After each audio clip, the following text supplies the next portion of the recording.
享嘅環節先。咁我哋請咧，我哋嘅委員咧就拎起諮詢文件啦，咁樣。咁就可能你個台就俾記者朋友影相嘅，發埋晒。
係咪都差唔多啦？俾咗3秒，俾咗3秒，3秒嚟。30秒啦。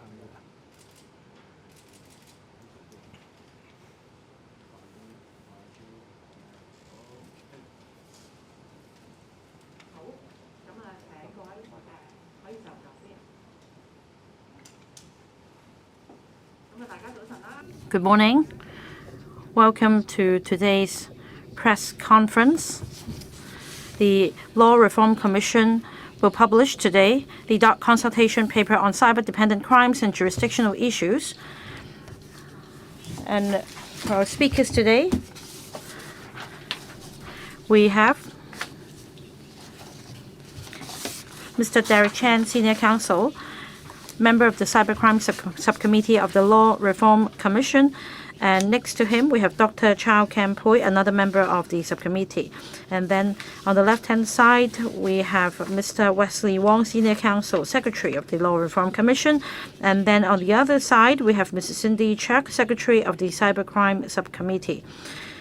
We will first invite Mr. Derek Chan to walk us through the consultation paper, and then the floor will be open for questions and answers. Thank you. Thank you, Ms. Leung, and thank you, friends from the media. We are the Cybercrime Subcommittee of the Law Reform Commission, and on behalf of the subcommittee, I'm happy to be here to brief you on the content of the consultation paper on cyber-dependent crimes and jurisdictional issues. First, something about the background and scope of our study. Hong Kong last conducted a study in year 2000 in relation to cyberspace issues. And over the past 20 years, there have been rapid developments in terms of the internet and the computer technology, and time is ripe for another review. In the beginning of 2019, the CFA and the Secretary for Justice referred the issue of cyber crimes to the Law Reform Commission for a study. And in January 2019, the Cyber Crime Subcommittee started its work. In light of rapid developments associated with information technology, the computer and internet, and the potential for them to be exploited to carrying out criminal activities, the subcommittee wishes to identify from a criminal law point of view, the challenges to protection of individual rights and law enforcement arising from such developments, review existing legislation and other relevant measures dealing with the challenges mentioned above, and also examine relevant developments in other jurisdictions so as to make recommendations on possible law reforms. So first, I'd like to explain about the principles and the definitions. Cyber-dependent crimes refers to crime that be committed only through the use of information and communications technology devices, or ICT devices, where the devices are both the tool for committing the crime and the target of the crime. In our consultation paper in Chapter 1, we referred to 5 types of cyber-dependent crimes, which are the major categories of cyber crime viewed around the world as challenges. And we also looked at 7 jurisdictions, such as Australia, Canada, England, and Wales, and New Zealand. These are jurisdictions with codified laws to tackle the 5 types of cyber crimes. So these are jurisdictions covered in our study. We also understand that we need to balance the rights of different parties. So the guiding principle of this study is to balance the right of netizens and interests of persons in the information technology industry and protection of the public's interest and right not to be disturbed or attacked when using or operating the computer system. Now I'll come to give you a summary of the recommendations in this consultation paper. First, in relation to the offenses or legislation applicable to cybercrime. At the moment, we do not have a bespoke piece of legislation on cybercrime. We rely on other pieces of legislation, but that they are quite dated. And we have looked into other jurisdictions in which there is bespoke legislation on cybercrime, as well as codified law to cybercrime, and we therefore recommend that a new piece of bespoke legislation on cybercrime to be enacted, including the offenses to be covered as follows. The first cyber-dependent offense is illegal access to program or data. A typical example is hackers gaining access to servers of information technology systems. Now, Section 27 of the Telecommunications Ordinance, or CAP 106, provides that any person who by telecommunications obtain unauthorized access to any program or data, so on and so forth, commits an offense, and we need to update this piece of legislation in the sense that any person obtains unauthorized access to any program or data should be regarded as an offense. Reasonable excuse can be provided as a statutory defense. As obtaining access to program or data could lead to more serious harm, we recommend that if the access to program or data is obtained without authorization, if there is intent to further commit any crime, then it should constitute an aggravated form of offense.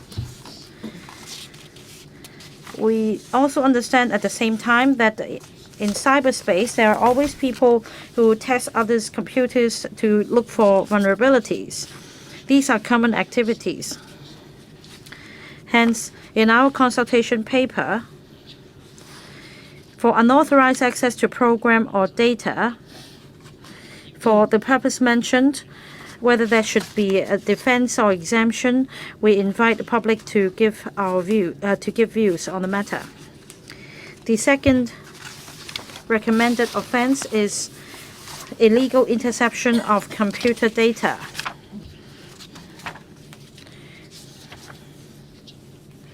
This relates to interception of computer data other than for the purpose of law enforcement.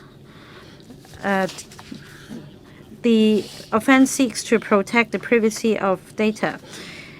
Section 27B of the Telecommunications Ordinance use telecommunications as a background, and any person, the person is forbidden to remove or interfere with the or intercept with the computer data, and we propose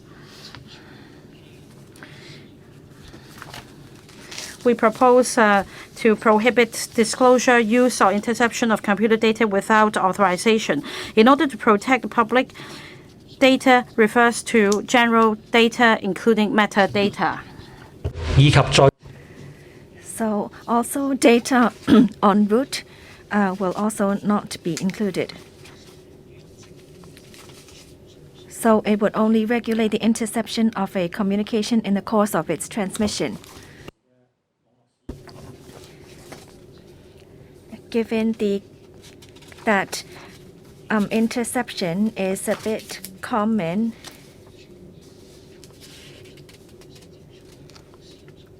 we looked into the interception of metadata to see whether there could. So we are actually consulting the public to see whether that it could be applied to data generally or just be metadata. The third crime is illegal interference of computer data. To see this as actually under Cap 200 a sort of criminal offense. As we are looking into a designated ordinance, we would look into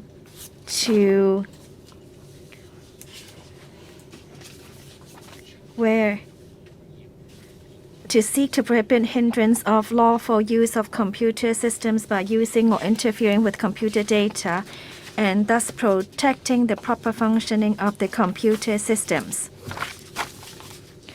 And so we recommend that intentional interference or computer data without lawful authority or reasonable excuse should be an offense under the new legislation, and that we should adopt a new legislation. The fourth crime is the illegal interference of computer system. At present, in respect of illegal interference of computer system, we would seek to prohibit the hindrance of lawful use of computer systems by using or interfering with computer data. And so we would also put this under misuse of a computer. We suggest that the new legislation on illegal interference of computer system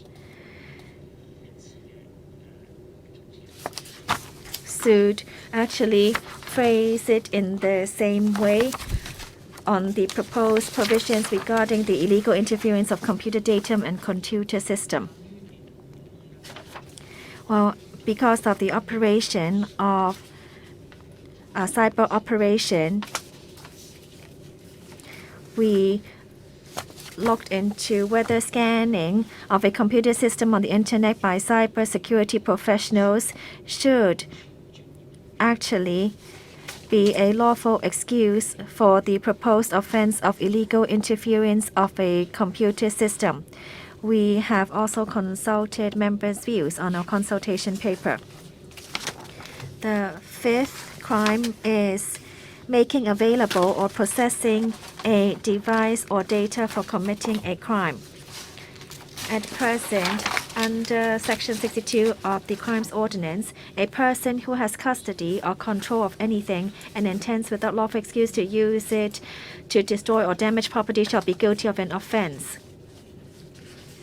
So if we transpose misuse of a computer over to the new legislation, then we should add in a similar provision to that of the existing Section 62 of CO to include an offense of knowingly making available or possessing a device or data for committing a crime. Because making available possessing a device or data is very common, many people unknowingly may commit an offense. So we propose that we can only see it as an offense if it's knowingly making available or possessing a device or data made or adapted to commit an offense. We also suggest that there should be a reasonable excuse can be used as a statutory defense. Our subcommittee also looked into the criteria for the Hong Kong court to assume jurisdiction. According to our understanding, cybercrime usually involves many different jurisdictions. Therefore, we believe that Hong Kong should adopt international practices and to look into the criteria. So we believe that if there is any connection then with Hong Kong exists, then there should have a jurisdiction in a case. So when the act is perpetrated in Hong Kong, or when the victim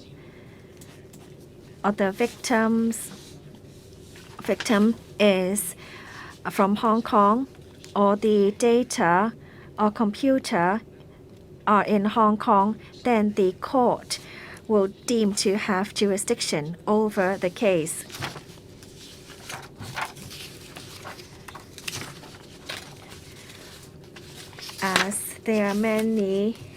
As for sentencing, we have also looked into the sentences. Therefore, we suggest that for the 5 proposed cyber-dependent offenses, there should be 2 maximum sentences. One applicable to summary convictions, and the other to convictions on indictment.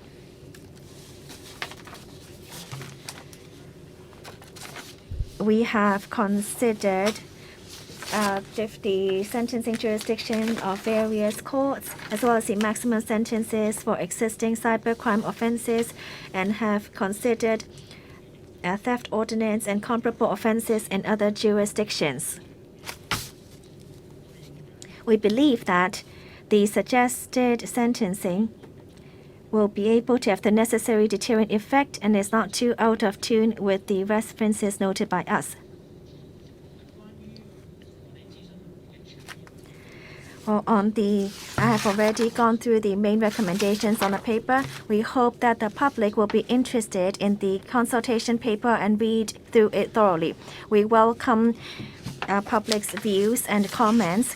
If there are any questions on the consultation paper, I and my team will be happy to answer them. Thank you, Mr. Chan. We now begin our Q&A session.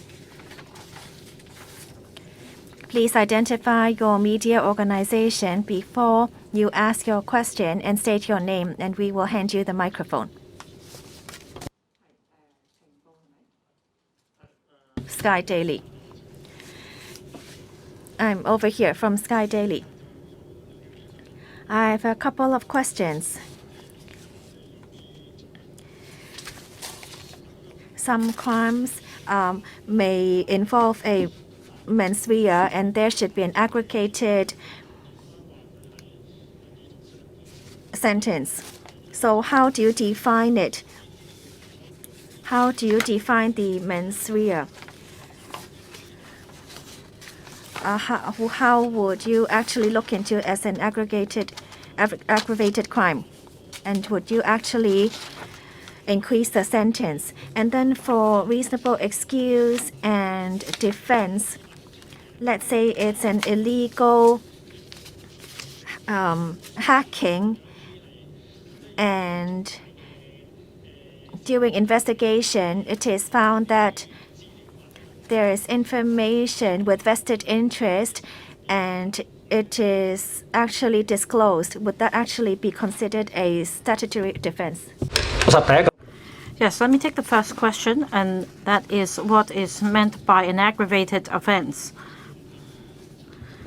There are two parts to our recommendation. For example, take illegal access to program or data as an example. You can have simple access to, for example, confidential information that is on hacking. A hacker could have access to the data. And if the prosecution fails to prove that there is intent to carry out further criminal activities, then it stays at level 1.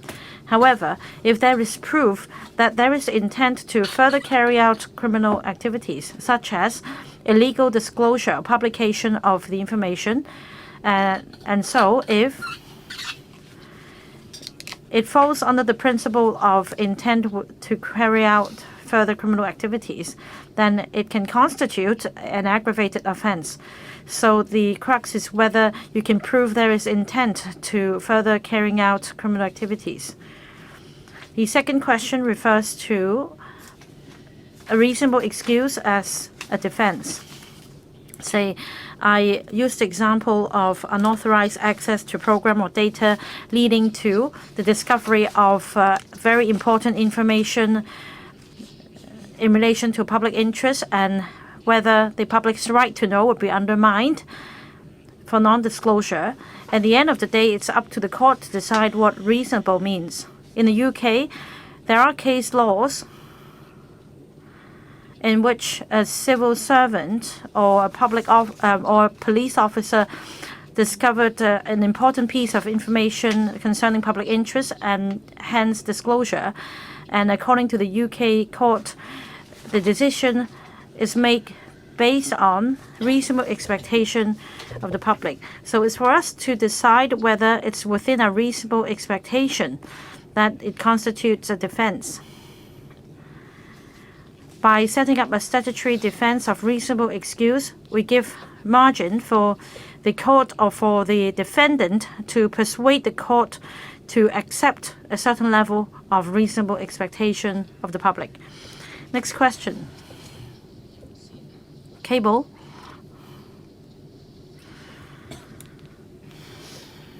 This lady in yellow. BC, I got two questions for the committee. Sorry, can you speak a bit slower and louder, please? Sure. Would that volume be better? Yeah, that's Okay. better. Among the recommendations given by the committee, I would like to know which one is considered by the team as the most controversial one, and what are the main controversies or concerns raised. And secondly, regarding the 7 jurisdictions that the committee looked into, what are the criteria used for choosing these jurisdictions? Is it simply because they got laws targeting at the 5 dependent cybercrimes, or they have part of the law dedicated to cybercrimes? Thank you. Firstly, which of our recommendations are more controversial? I would hope that none of them are very controversial, but the areas which we thought could be a bit more controversial is the areas where we asked for suggestions, where we consult the public. For example, what concerned us during our discussions is whether exemptions should be granted to cybersecurity professionals, or if some of these illegal access or illegal interference with computer systems or data are carried out for a legitimate purpose. So these are areas where we wish to specifically consult the public on, and these are areas where we see may be controversial, or there may be instances of legitimate use, or what society considers to be legitimate use, but we haven't thought of them. That's why we wanted to consult the public specifically on these areas. The second question relates to the selection of jurisdictions. I would hope that we have selected actually all the jurisdictions that we normally consult, including the Commonwealth and not the Commonwealth. So Australia, we consulted Australia, the US, the Budapest Convention, Canada, England and Wales, New Zealand, Singapore, the mainland. So we hope that covers all the major jurisdictions. But one thing does come through when we consult many of these other jurisdictions is that many of them have specific legislation against cybercrime, and hence we are falling a bit behind from those jurisdictions. Next, Hong Kong 01. Good morning, I'm from Hong Kong 01. I have a number of questions. First, we understand a few years ago there was a case in which Hip War primary school had data breach concerning exam top questions, and that it sparked a lot of controversies. Would you say that this recommendation is an improvement to the existing legislation, and that you're able to tackle the issue of this offense of obtaining data from a computer leading to gain on a part of another person? Next question, you refer to 5 types of cybercrimes. One is in possessing or make available a device or data for committing a crime. In 2019, a lot of people used Telegram or other social media. And there are those who were involved in crimes. So if somebody uses a similar app on their mobile phone, and if they join a particular group, would they be falling under this offense? Last question, how do you define the 5 offenses? How did you choose these 5 offenses? And how soon would a timetable be set up? The first question relates to some cases a few years back about leakage of examination questions. I have some knowledge, but I'm not very familiar with the background of the case. I think your question is about the offense of using computer with dishonest intent and whether we have an improvement here. A few years back, the Court of Final Appeal handed down a judgment in relation to the offense of using computer with dishonest intent. And the purpose of this exercise is to improve our legal framework to tackle issues such as hacking, unauthorized access and interception, to tackle the issues of integrity of the protected data. Now, in relation to your specific question about examination papers, that depends on whether they're included in the scope of our recommendations.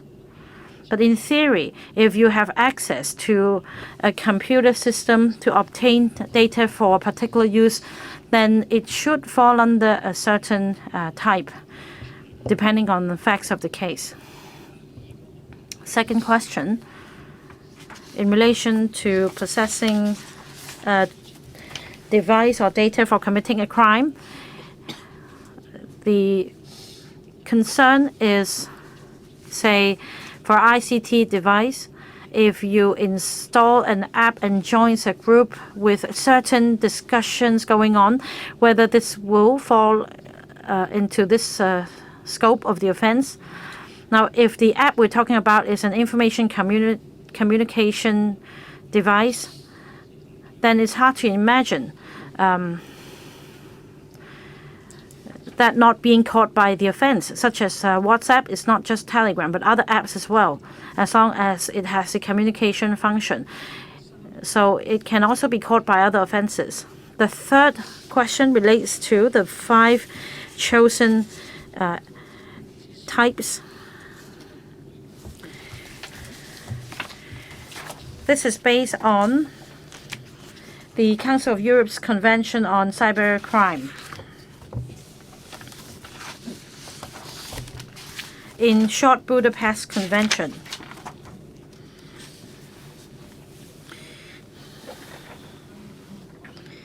In relation to categorization of offenses, there are different methods. But the international practice seems to suggest that basically there are 5 categories of offenses or cyber crimes. So we basically follow the international practice and the Budapest Convention in relation to confidentiality, integrity, and availability of computer data and systems. 係最快啦！我哋而家諮詢 We are now consulting the public, and there will be 3 months of consultation period. Now, depending on the views we receive, we will take some time to assess the views, and then we would announce the recommendations. It might take some time if we receive a lot of views. Next question, please. RTHK, English. RTHK. There's an existing law on access to a computer with dishonest or criminal intent at the moment. Can the Commission explain why it is not adequate to tackle the 5 cyber-dependent crimes you listed? Secondly, the Commission has also suggested Hong Kong courts should have jurisdiction on the cyber crimes committed in overseas. But if the crimes do not cause serious damage to Hong Kong, should the court still have jurisdiction? Thank you.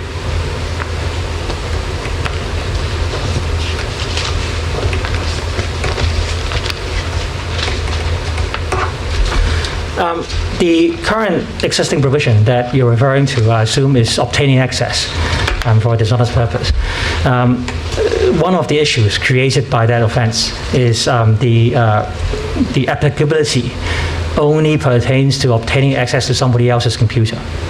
So if you use your own computer, then that offense, and you don't access another computer, that offense is immediately not applicable.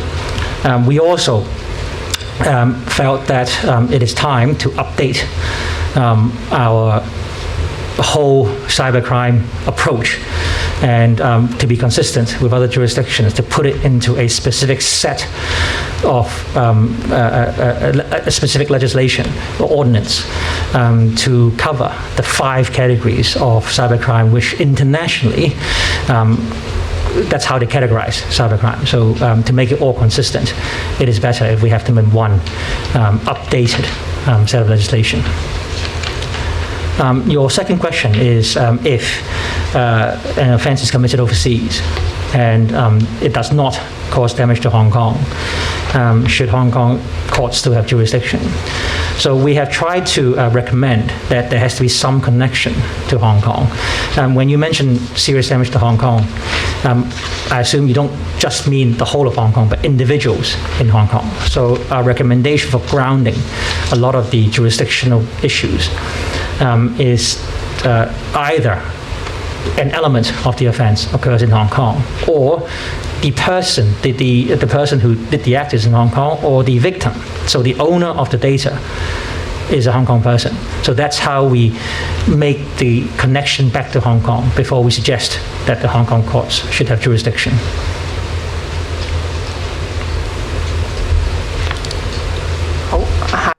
Next question, please.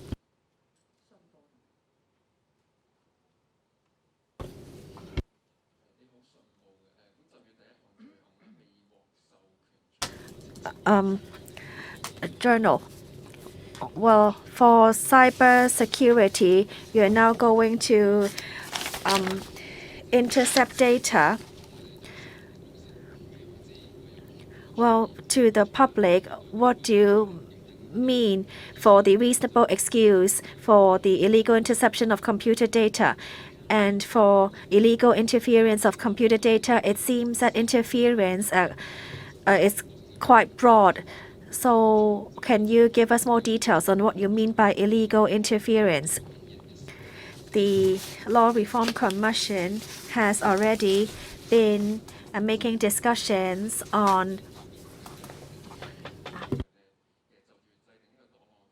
archive laws, and so would you actually be doing more in the future?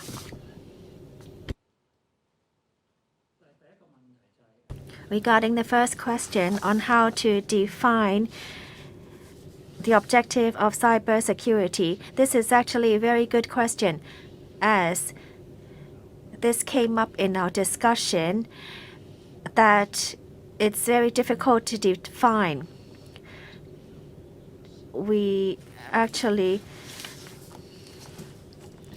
It's very hard to define what you mean by cybersecurity. It's not like when you're a barrister. As long as you have passed the bar, then you would be defined as a barrister. And some people may not have the professional qualifications, but due to cybersecurity, they're able to plug loopholes. We do not want to overly define it to undermine such activities. Therefore, we have invited the public to give us views on how to define the definition and profession of cybersecurity. This is one of the recommendations that we are looking forward to from the public.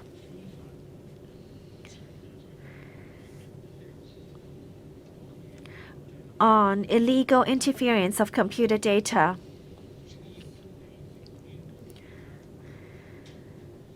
it arises from our current legislation.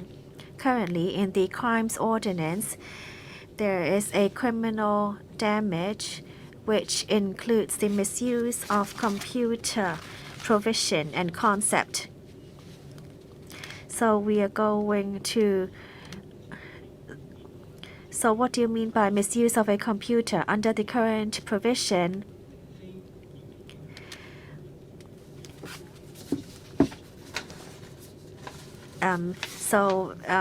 it interferes the computer so that the computer cannot be operated. The data inside the computer is deleted and it is edited. So this is also included under the existing provision under the CO. But whether the public will really understand is an issue, and it is because of this concern that we want to set a new legislation, a bespoke legislation on cybercrime to be consistent with other jurisdictions so that the public will have a better understanding of concerns in the use of computer. The third question on archives, I'll have to defer to my colleague. Well, the press briefing today is targeted on the consultation paper on cyber-dependent crimes and jurisdictional issues. Perhaps you could ask this on a separate occasion. Next question, AM 730. Hello from AM 730. We've also included illegal interception of computer data. So would it be specific data? How do you define computer data? On the internet, people sometimes would screen capture the contents on the computer, would then actually be in breach of the legislation. And is there actually a limitation of the perpetrator doing it in person or doing it remotely? Or let's say someone screen captures something online. Would that person be considered committing an offense? First, definition of data. In our recommendation, we do not recommend defining the English word data. One issue close to our heart is that in terms of activities in the cyberspace, there have been continuous developments, and we're concerned that if we put the definition in the law, it will be too restrictive and it will not be able to catch up with the developments. And that is why we follow other jurisdictions' practice and we adopt the same word data and its meaning to make sure that our law can be kept abreast with the times. So the scope is wider. As for the last user of the same computer forgetting to log out and leaving behind some data, and if you inadvertently view the data, would you be caught by the law? This is also the concern of the subcommittee. So you mentioned interference or illegal access. These two offenses come with the mens rea element.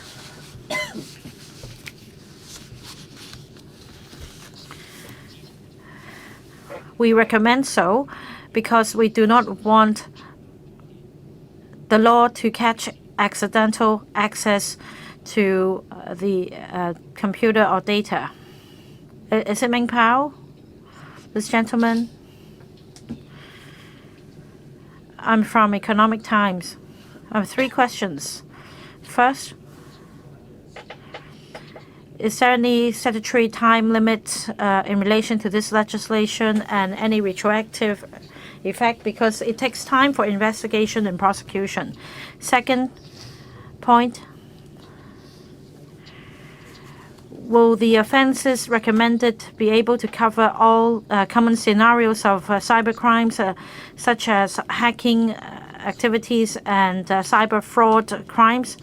Third point, about jurisdictional issues. If the victim is a Hong Kong resident, then assuming the hacking takes place outside of Hong Kong, does it mean that we can prosecute a service provider or service in Hong Kong? Are there any successful examples in which the relevant perpetrators can successfully be prosecuted in another jurisdiction? First, about time limit. As far as criminal law is concerned, there is only statutory time limit imposed on summary offenses. For summary offenses, the prevailing time limit is 6 months, and we have recommended an extension to 2 months. Whereas for prosecution on offense on indictment, there is no time limit, and we have not made any recommendation as such. Second question, you mentioned the cyber fraud, fraudulent activities using computer or the internet. These are rather commonplace offenses that can be committed either with or without computer. Only that it may be more convenient to use a computer, then our 5 proposed offenses would not categorically provide for fraudulent or deceptive activities, because the principle is on confidentiality, availability, and integrity of data. We do not target such activities in particular. These activities may be covered by other offenses. Third point, about the jurisdictional issue. If the victim is a Hong Kong resident, the court should have jurisdiction. In our discussion, we considered the common scenario in which data is stored on cloud services. The server may not be situated in Hong Kong. The hacker may not be somebody from Hong Kong.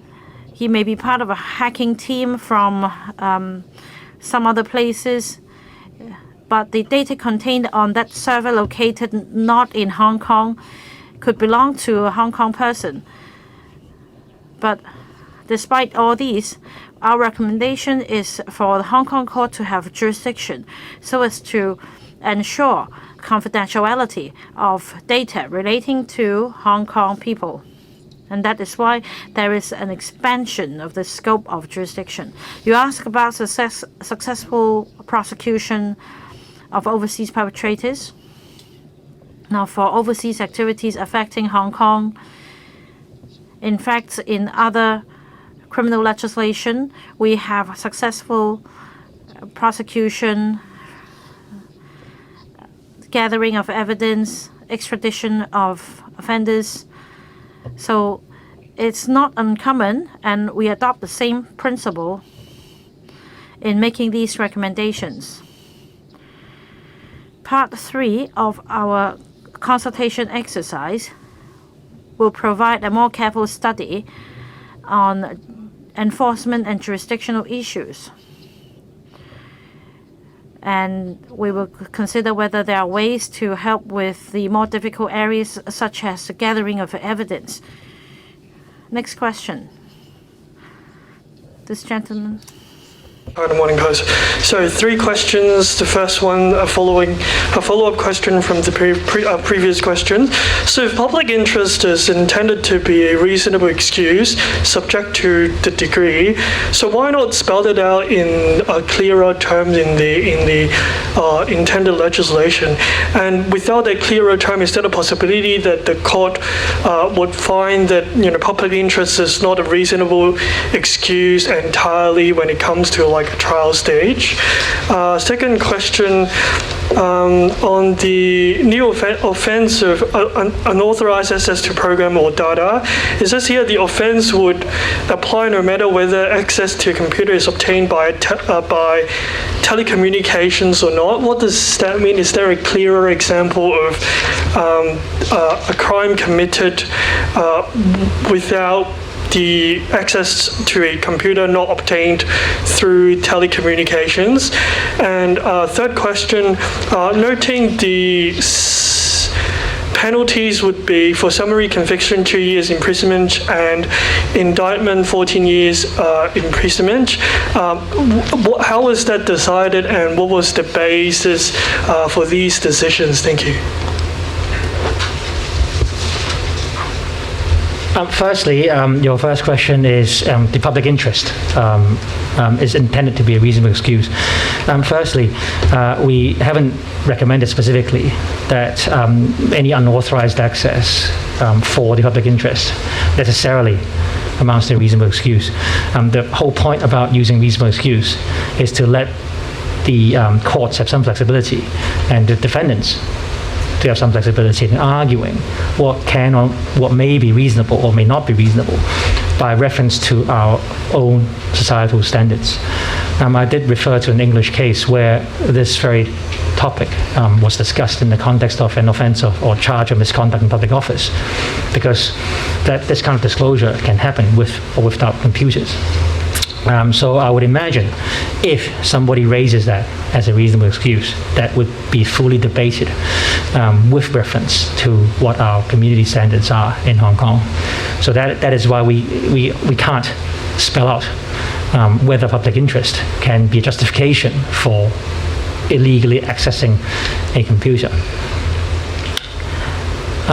Secondly, I hope I've understood your question correctly.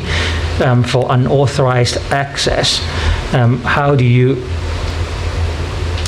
obtain access by telecommunications? I mean, the whole point about having our new recommendation is to avoid the restriction that is inherent in our existing telecommunications ordinance, which focuses only on telecommunications. So at the moment, we are talking about unauthorized access to data by whatever means or computer system without that limitation. Yeah.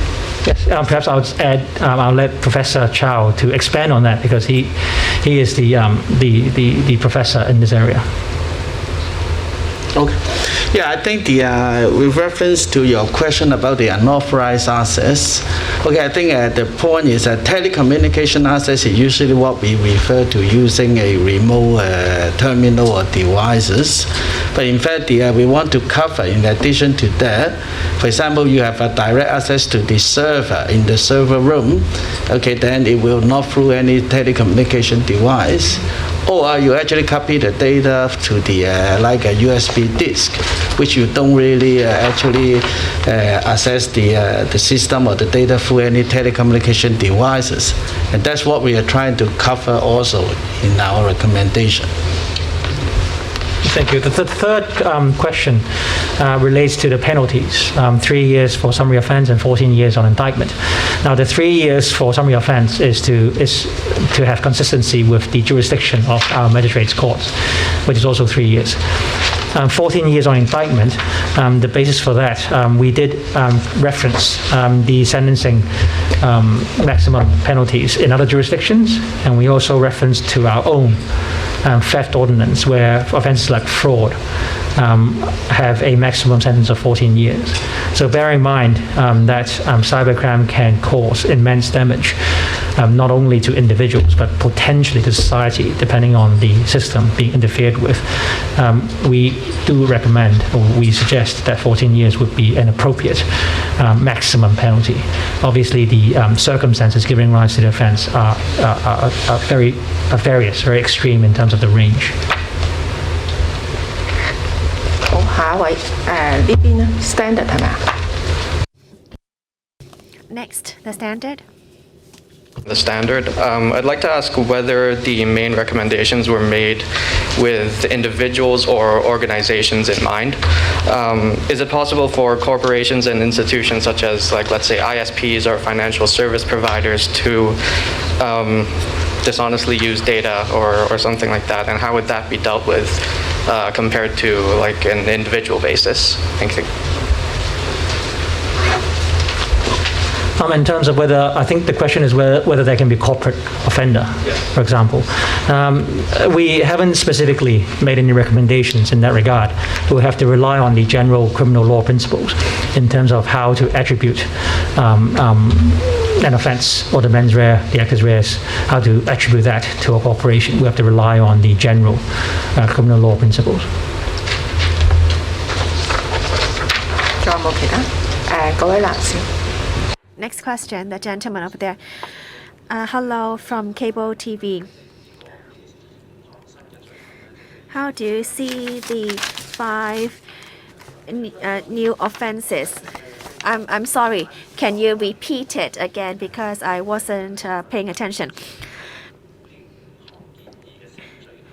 So these 5 cyber-dependent offenses, would it have any impact on the big data development in Hong Kong? Secondly, there is no definition of data. How do you persuade the public that it's actually, you're not trying to move the gate around? Because there has been a time when we hear criticism that people can be incriminated in access to data. Would it actually become a use for political issues? And thirdly, on the suggested 5 offenses, the maximum sentence is either 2 years imprisonment or 14 years imprisonment.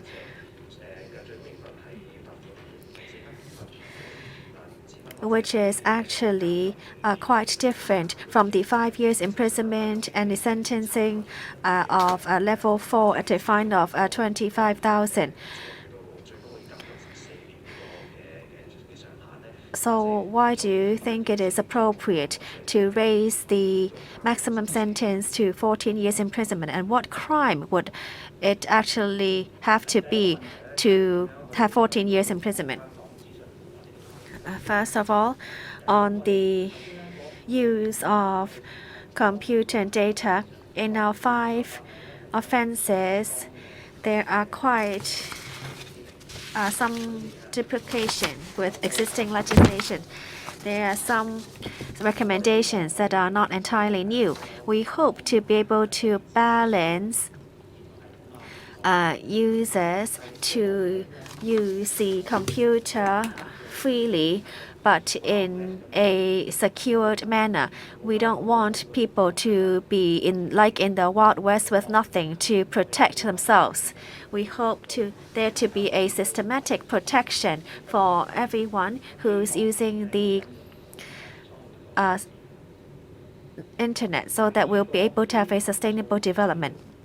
Secondly, on the data definition, we already have a definition on data included in the provision of misuse of a computer.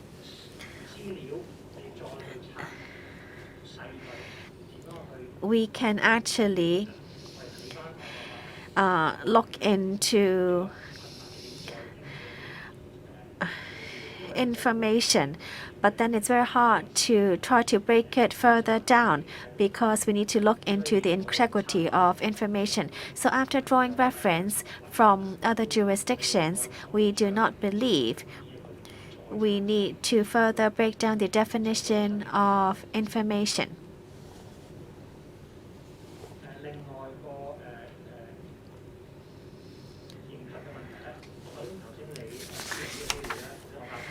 Well, just now I gave a wrong answer. I have to reiterate that the maximum sentence for summary conviction is 2 years.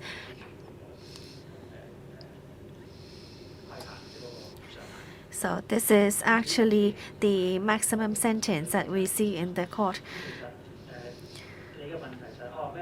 Your question is when the court would actually give out a sentence of 14 years imprisonment. This is a question that I cannot give you an answer. It must be due to the severity of harm, such as traffic system, court system, something that will bring along huge public damage. Well, let's say a hacker hacks the traffic system and the traffic lights do not work, causing many traffic accidents, then 5 years for someone who intentionally damages a traffic system would not be enough, as I'm sure you will all agree. Therefore, we have decided to raise the maximum sentence to 14 years, and we have drawn reference from the sentences in overseas jurisdictions and also considered fraud cases, because fraud in Hong Kong can also bring along a maximum sentence of 14 years. We believe that this is appropriate to raise the maximum sentence to 14 years. Next question, please.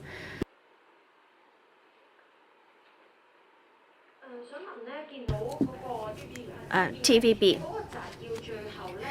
In the executive summary, it is suggested that illegal interference and for summary, so imprisonment for 14 years on conviction on indictment, but then if it's an aggravated offense, there would be imprisonment for life. So what kind of offense would lead to imprisonment for life? Do you have any examples to share with us? So what sort of offense would bring imprisonment of life, and why is it not mentioned in the maximum sentence in the executive summary? Where do you see that? This is on page 37. Oh, okay. So is it under C? It's the last page. Recommendation 16, bracket C2. Of illegal interference of computer data and illegal interference of computer system, imprisonment for life for the aggravated offense. All right, so let's say there's an aggravated offense. The computer system is very important and the damage is monumental. Then we would look into criminal damage under the Crimes Ordinance. For The offense of criminal damage in Crimes Ordinance provides that if the damage endangers lives of others, then the maximum sentence is life imprisonment. So we are bringing it in line with the sentencing level for criminal damage. We have the basic offense and the aggravated offense, and the aggravation is the life of some other person. 咁所以如果涉及人命嘅話，so it involves endangering someone else's life, then the maximum sentence should be brought on a par with the sentence for criminal damage. Dr. Chow can supplement. Say if we have a healthcare system, a healthcare computer system, not only containing the patient's data but also the vital signs and vital figures of the patients, then another person's life may be endangered. We believe this should be included. Why is it that in your briefing document it doesn't mention life imprisonment? I don't know what you mean by briefing document. I don't know whether we have the same set of documents. I'm just referring to the executive summary in recommendation 16C2 for the aggravated offense, imprisonment for life. This comes under illegal interference with the computer system. And it's aggravated in the sense that it endangers the life of another person. If your briefing document doesn't have this phrase, please refer to the original document. I've just been told by the secretary that it's actually in paragraph 135. That is to adopt the same maximum sentence for criminal damage. But why is it? It only provides a maximum sentence of 14 years on conviction on indictment instead of imprisonment for life in the briefing document. I don't have these briefing documents at hand, but please refer to the executive summary or the consultation document. Any other questions? I'm from Ming Pao. My question is on illegal access to program or data. This is a new offense. Illegal access to program or data. It's a new offense. And from the document, I see that there is no malice as a mens rea element. And there is also a reasonable defense as reasonable excuse as a defense. You mentioned that this should be put up for public comment. So why do you use the defense of reasonable excuse? Because there are numerous examples that one may be caught by the law. For example, there have been media reports about data breach of TransUnion, and some media outlets might have tried to test the vulnerability of the TransUnion system. So the first question is, why are you leaving out malice as an element for proof? And also the offense of making available or possessing a data or device for committing a crime. Other reporters asked about communication applications on mobile phones, and that if you could commit the offense of incitement if you use this app. Can you tell us more about this offense of making available or possessing a device or data for committing a crime? Can you give us some examples in which one may be caught by this offense? Your first question is, why don't we directly include the port scanning and testing vulnerabilities of the system as a defense. Now, we've made reference to the bespoke legislation on cybercrime in other jurisdictions. And the first point is they have not included this element in the scope. And second, in our deliberation, we find it difficult to spell out what is meant by a specific purpose. Third point, this is exactly the reason why we're inviting the public to comment on it. Say if you're a reporter, you want to conduct investigative journalism to test the vulnerabilities of a system, and if so, you should make it known to the public. And if you believe this is part of your daily journalistic activities, then I welcome your comments. You can just list the activities which you do every day, which in the eyes of the public and the media should constitute legitimate access, and will definitely consider whether this should be set as a defense. Next, you ask about the communication app, and if you use this app, will you be caught by this new offense? And you also ask for examples. Now, I said in my answer, say I personally often use WhatsApp, and simply by using WhatsApp you won't be committing a crime, but you could be using WhatsApp to deceive another person, thereby committing a crime. So some examples. Perhaps Dr. Chow can later supplement and explain the nitty-gritty of the technical details. Say, I understand there are hacking apps or software that only concentrates on hacking activities, or there could be some kind of software such as backdoor apps or Trojan horse apps, the development of which is only for the purpose of hacking into another computer system. Then basically these could be covered. Perhaps Dr. Chow can supply more examples. Yes, let me supplement. We discussed at length this point. Let me give you some more examples. Ransomware.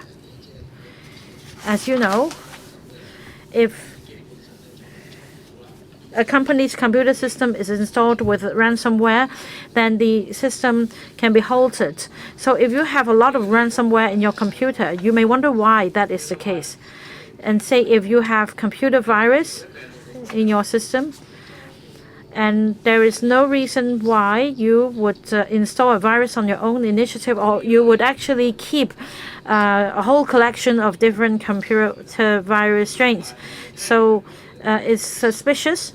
As for Telegram, some day-to-day communication apps such as WhatsApp, the primary purpose is not for any sabotaging activities. So we look for the primary purpose or the sole purpose. Say for ransomware, apart from education and research, the sole purpose of ransomware is to conduct ransom, or if it's a hacking software, the only purpose is to hack into another computer system. So we basically target such devices. The speaker's not coming through. I'm sorry, what about the first question? Why didn't you directly include malice or intent into your legislation, but rather by providing a reasonable excuse as a defense? First, the way this recommendation is drafted is similar to the legislation in other jurisdictions. Second, we believe that the public has expectation on what is meant by legal access.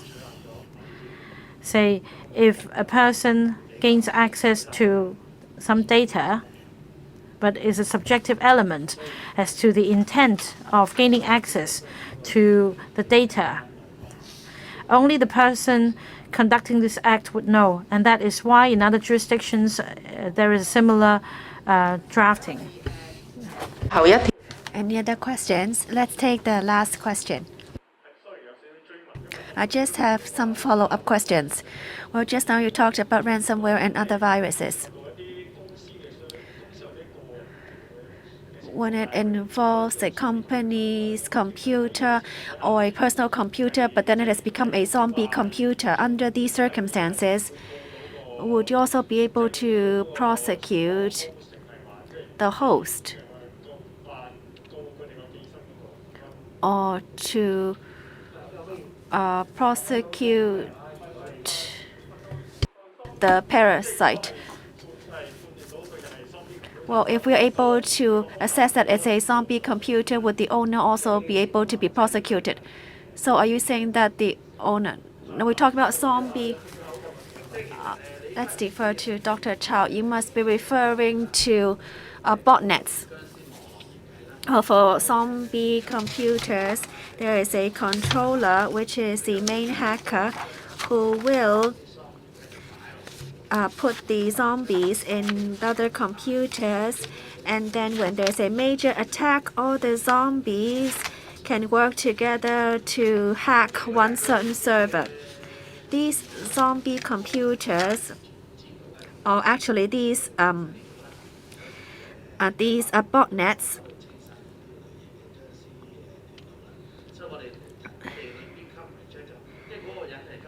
or the person does not know actually that the computer has been used as a botnet. If you see a recommendation, the user must knowingly know of the existence. Let's say ransomware, the user knows of it, and that you can see that there's a lot of data on ransomware with also developing software, then we would keep an eye on it. And for hackers,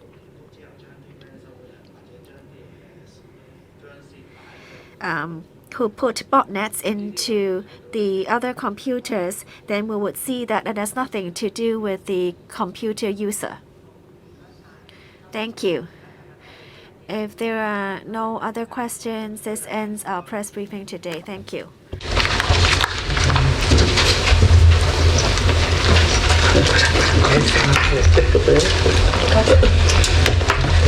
Thank you.